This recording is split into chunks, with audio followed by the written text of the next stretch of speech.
আমরা জাতি হিসাবে কি আমাদের ধর্মের নাম কি? আমাদের প্রিয় নবীর নাম কি? আমাদের সংবিধান কি? আল কোরআন। আমাদের প্রভুকে আল্লাহ আল্লাহ। সবচেয়ে বেশি প্রিয় নাম আল্লাহ, অথবা সবচেয়ে বেশি প্রিয় নাম মুহাম্মদ সাল্লাল্লাহু আলাইহি ওয়াসাল্লাম।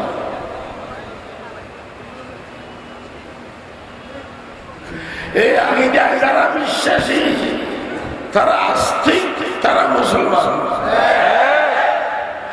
আর যারা এই আকীদা মানে না তারা নাস্তিক, বেঈমান, কাফের। আওয়ামী লীগ বিএনপির লড়াই নাই, তারা ভাই ভাই, দেশের মানুষ, আমরা ভাই ভাই। আমাদের আবহাওয়ায়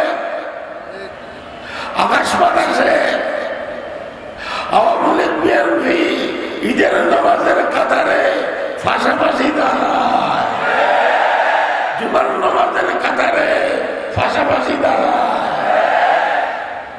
আওয়ামী লীগ বিএনপি এর মাঝখানে আত্মীয়তার সম্পর্ক আছে কিনা? সব ভাই ভাই। আওয়ামী লীগ বিএনপির কোন লড়াই নাই। বর্তমান বাংলাদেশ সহ সারা ওয়ার্ল্ডে কঠিন লড়াই চলতেছে আস্তিক আর নাস্তিকের। আস্তিক আর নাস্তিকের লড়াই, কঠিন লড়াই, কঠিন তুফান। এই লড়াইতে আমরা যারা আল্লাহর নবীর উম্মত, আল্লাহর বান্দা, খাঁটি মুসলমান আস্তিক,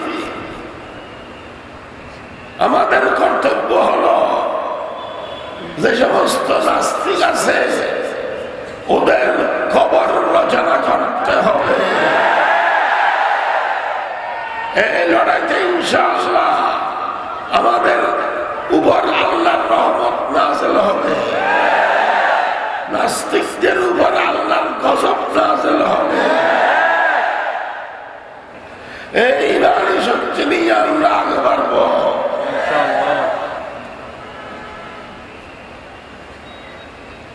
হেফাজত ইসলাম বাংলাদেশ সম্পূর্ণ অরাজনৈতিক একটা ঈমান আকীদা ভিত্তিক সংগঠন।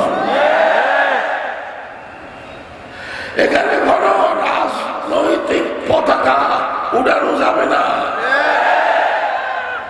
রাজনৈতিক কোন এজেন্ডা বাস্তবায়ন করা যাবে না। আমরা কোন পার্টি বা দলের এজেন্ডা বাস্তবায়ন করার জন্য আসিনি। আমরা মুহাম্মদুর রাসূলুল্লাহ সাল্লাল্লাহু আলাইহি ওয়াসাল্লামের এজেন্ডা বাস্তবায়ন করার জন্য এসেছি।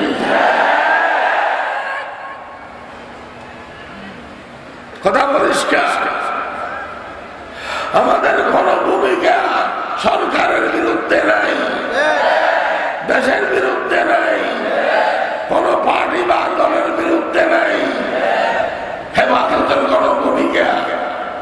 বরং যারা রাসূলের শত্রু, যারা আল্লাহর দুশমন, যারা আবু জাহেলের খালাতো ভাই, তালাতো ভাই, ওদের বিরুদ্ধে আমাদের কঠিন ভূমিকা ছিল, আছে, থাকবে, থাকবে।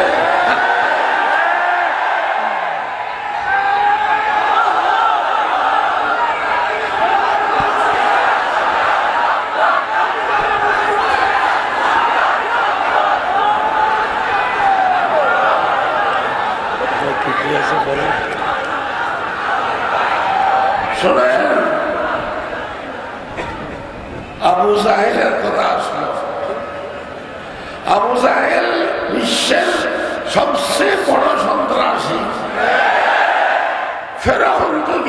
দুইটা আগে।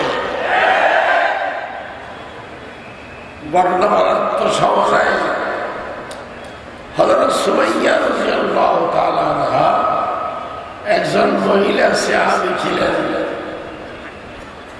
কোন অপরাধ করে নাই, কোন দোষ করে নাই, শুধু আশহাদু আল্লা ইলাহা ইল্লাল্লাহু ওয়া আশহাদু আন্না মুহাম্মাদান আবদুহু ওয়া রাসূলুহু কালিমায়ে শাহাদাত পড়িয়া মুসলমান হয়ে গেছে, ঈমান কবুল করেছে। সে কারণে সুমাইয়া কেন ঈমান কবুল করলো, কেন হক কথা বললো, কেন ইসলামের কথা বললো?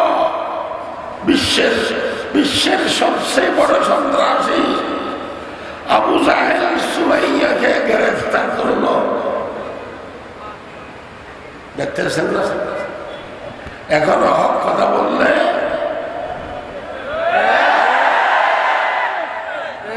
গ্রেফতার করে কিনা সমস্যা নাই, গ্রেফতার করো, রিমান্ডে নিয়ে যা।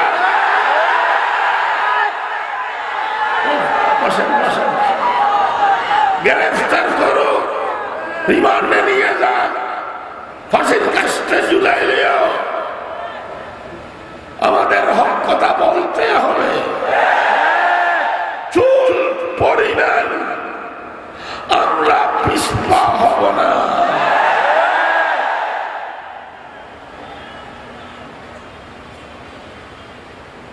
আল্লাহ রাসূল বলেছেন, কুলিল হাক্কা ওয়ালাউ কানা মুররান, হক কথা তিক্ত হলেও কষ্টদায়ক হলেও বলতে থাকো।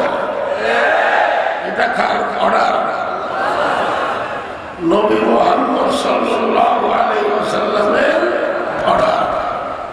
তো বলতেছিলাম, কম বক্তব্য বলুন, আবু জাহেল সুমাইয়া রাদিয়াল্লাহু আনহাকে গ্রেফতার করিয়া আগা গোলা উলঙ্গ করে ফেলেছে। একটা বর্ষা নিয়ে সুমাইয়া রাদিয়াল্লাহু আনহার লজ্জাস্থানে আঘাত করেছে।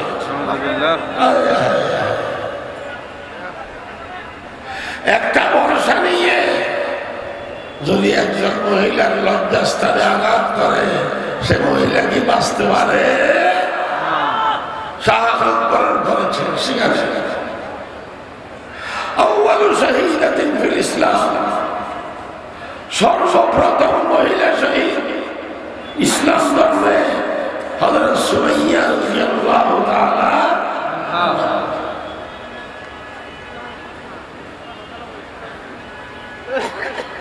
এই আবু জাহেল কিরকম অমানবিক আচরণ করলো? একজন মহিলার লজ্জাস্থানে আঘাত করতেছে, কোন অপরাধ নাই, শুধু হক কথা বলার কারণে। এখন আবু জাহেল আছে নাই, কিন্তু আবু জাহেল না থাকলেও আবু জাহেলকে তো বদরের মাঠে নির্মম ভাবে হত্যা করিয়া জাহান্নামে বাঁচিয়ে দিছে। এখন আবু জাহেল নেই, কিন্তু আবু জাহেলের খালাতো ভাই আর খালাতো ভাইরা আছে।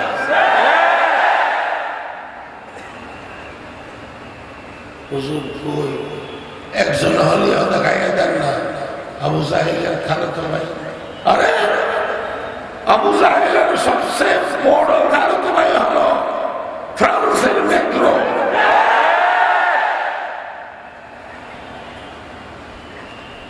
এই ফ্রান্সের ম্যাক্রো আমাদের কলেজের টুকরা নবী রহমতুল লিল আলামিন নবী মুহাম্মদ সাল্লাল্লাহু আলাইহি ওয়াসাল্লামের সাথে বেয়াদবি করলো, কটূক্তি করলো, কটাক্ষ করিয়া কথা বলেছে। আবু জাহেল যেরকম আমাদের নবীর শত্রু ছিল, এই ম্যাক্রো